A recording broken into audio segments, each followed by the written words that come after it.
जल्दी मर रहे व्यक्ति के लिए श्रेष्ठ कर्म क्या है, क्या कर सकते हैं, क्या कर्म है उनके लिए। बाकी बहुत सारे प्रश्न हैं। धर्म किसकी शरण में गया, भगवान का अवतार क्यों होता है, सृष्टि क्यों होते हैं, ये सब आप जान के भी क्या करोगे। अपनी जो सृष्टि किए हो घर में उसको ठीक करो पहले। 2 ही 3 सृष्टि से परेशान है, अब पूरा सृष्टि चाहिए इनको कि नारायण से कौन आए, नाभि कमल से कौन निकला, फिर नाभि कमल से निकल करके फिर तप तप तप की आवाज हुई, तपस्या हुई, तो फिर ब्रह्मा जी से कौन आया, तो मानस पुत्र कौन है, तो छाया पुत्र कौन है, तो वाम भाग से कौन आया, तो प्रथम सृष्टि हुई मनु शतरूपा की, तो फिर मैथुनी सृष्टि में पहले कौन आया, ये तो सब आप रटे हुए हो महाराज। एक एक सृष्टि का क्रम हुआ। इधर सृष्टि का क्रम यही, उद्धव विदुर का भी मुलाकात हुआ है, उद्धव जी और विदुर जी का मुलाकात हुआ है। विदुर जी को जब बताया है भगवान के अपने स्वधाम जाने की बात, तो बहुत रोते हैं विदुर। विदुर महात्मा हैं, विदुर बड़े प्रेमी हैं। विदुर बार बार कहते हैं कि उद्धव जी आप कितने कृपा पात्र हैं, भगवान के सदा उनके साथ रहे।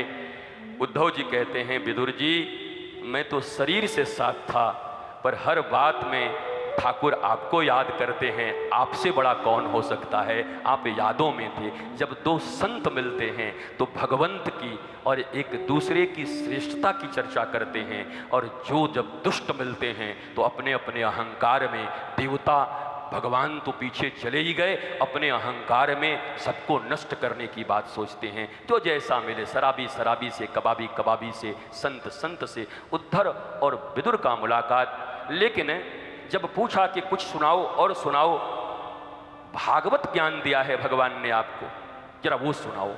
उद्धव जी ने कहा सुना मैंने जरूर है, पर परंपरागत तरीके से कहने का अधिकारी मैं नहीं हूं। बोला क्यों?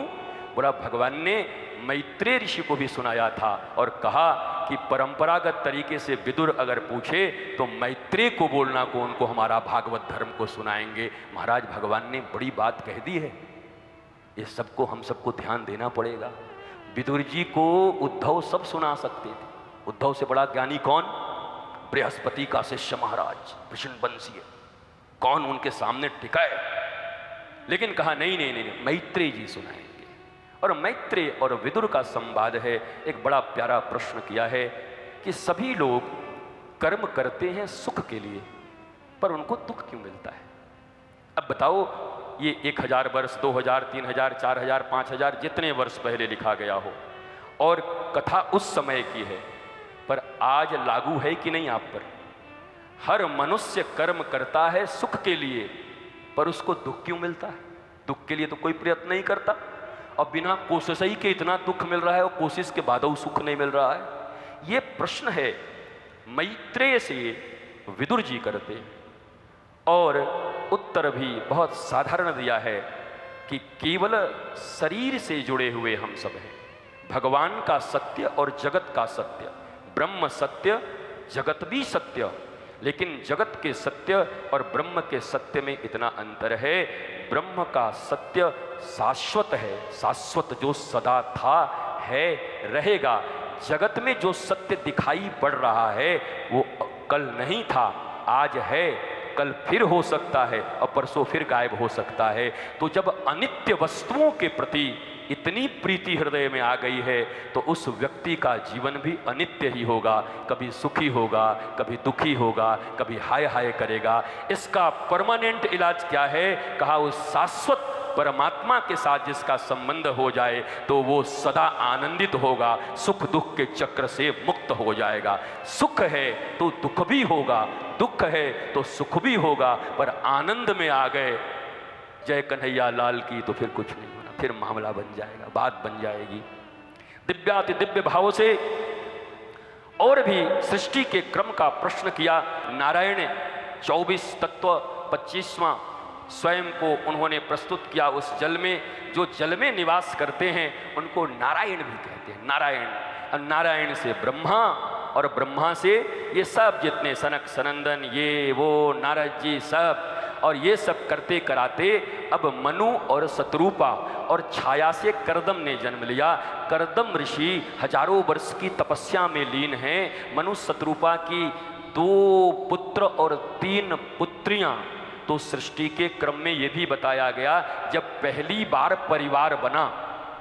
परिवार पहली बार बना ब्रह्मा जी के द्वारा मैथुनी सृष्टि से, तो बेटियों की संख्या ज्यादा थी और बेटों की संख्या कम थी। तो हम तो मानते ही नहीं मनु शतरूपा को भी, हम तो ब्रह्मऊ को नहीं मानते, सृष्टि को भी नहीं मानते। अब तो हम दिन रात लगे हुए हैं कि ये क्या क्या जांच होता है, वो अल्ट्रासाउंड करा लें और वो हो तो ठीक है, नहीं तो काम खत्म। तो ये भागवत सुनने से क्या फायदा है बताओ हम, जब सृष्टि के प्रथम में ही कन्या 3 और पुत्र 2, मतलब कन्याओं की प्रधानता है, बेटियों की प्रधानता है। तब आज बेटी बचाओ बेटी बढ़ाओ, ठीक है, अच्छी बात है, पर हमारे शास्त्र ही में तो लिखा है, ये कोई बाहर से आया है क्या? सब हमारे वेद शास्त्र का सिद्धांत है, हम पढ़े नहीं हैं, इसलिए बीच बीच में कोई कुछ बोल दे। अभी कोई खड़ा होकर के कुछ बोल दे, बोले सत्य बोलना चाहिए, वाह वाह वाह वाह, लिखे इनके नाम से सत्य बोलना चाहिए, श्री श्री 1008 फलाने जी महाराज। अरे महाराज वो तो बहुत पहले लिखा हुआ है, शास्त्रों में लिखा हुआ है। हाँ ठीक है कि अब फिर से आपने याद दिलाया है, फिर से आपने स्मरण कराया है, इसका बात आपके नाम पे भी, महापुरुषों के नाम पे भी लिखा जाएगा।